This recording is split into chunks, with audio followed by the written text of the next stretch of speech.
ഞാൻ ഉറപ്പ് ജയിക്കുന്ന ഒറ്റ സ്ഥാനത്ത് കേരളത്തിലുള്ളൂ. ആരാ? അഖിൽ മാരാർ. തീർത്ത് തരാം. ജയിക്കുന്ന ഉറപ്പിച്ചു പറയുന്നത് ഒറ്റ സ്ഥാനത്തേ ഉള്ളൂ. വണ്ടി തള്ളാൻ വേറൊരു തന്റെ സഹായം വേണ്ട, ഞാൻ മാത്രം മതി. തൃക്കാക്കരയിൽ ഞാൻ വന്നത് എന്റെ രാഷ്ട്രീയ ആത്മഹത്യയല്ല, കോൺഗ്രസിന്റെ ആത്മഹത്യക്ക് തുല്യമായ നടപടിയാണെന്ന് മെയ് 4-ാം തീയതി നിങ്ങൾക്ക് മനസ്സിലാവും. ഉറപ്പാ. ഉണ്ടകൾ പലതും പല സൈസാണല്ലോ കാണുന്നവരെ. അതാണ് ചോദ്യം. തൃക്കാക്കര കൺഫേം ആണോ? അത്ര ആത്മവിശ്വാസമാ? സോമനങ്ങളുടെ ഈ കോൺഫിഡൻസ് കാണുമ്പോഴാ എനിക്കൊരാശ്വാസം. അത് മോൾക്ക് അവന്റെ കോൺഫിഡൻസിനെ പറ്റി അറിയാനിട്ടാ. മുമ്പ് തോറ്റ എല്ലാ ഇലക്ഷനും ഇതേ കോൺഫിഡൻസ് ആയിരുന്നു. ബിഗ് ബോസിൽ എത്ര ആത്മവിശ്വാസത്തോടു കൂടിയാണോ ഇത്തവണത്തെ കപ്പ് എനിക്കാണെന്ന് ഞാൻ ജൂനിയേഴ്സിനോട് പറഞ്ഞത്, അതേ വിളിക്കും കേട്ടോ.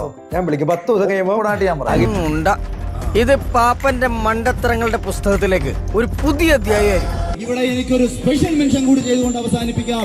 റിപ്പോർട്ടർ ചാനലിലെ അരുൺകുമാറിന് എന്റെ വാർത്ത ഞാൻ മുന്നിലാണെന്ന് വായിക്കുന്ന നിമിഷത്തിന് വേണ്ടി കാത്തിരിക്കുകയാണ്. ഒന്ന് കുഞ്ഞെന്നോളൂ. മതിയോ? ചില പ്രേക്ഷകരെങ്കിലും കരുതിയിരുന്ന തൃക്കാക്കരയിലെ റിസൾട്ട് ഞാനങ്ങ് പറയുകയാണ്.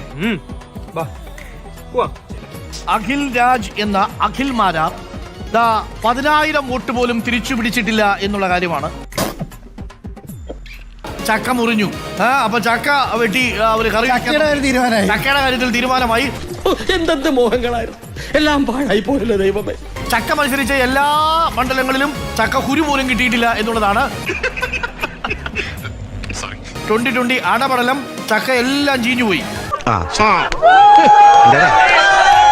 നാളിന് ശേഷം നമുക്കെല്ലാവർക്കും കൂടി ഒരുമിച്ച് മോദിജിയോട് പറയാം, പിടിച്ചോ മോദിജി, ഇതാ ഞങ്ങളുടെ തൃക്കാക്കരാകുന്നു. ഈ ഇരിപ്പിലങ്ങോട്ട് സമാധിയായാൽ മതിയായിരുന്നു. അത് കൊള്ളാം.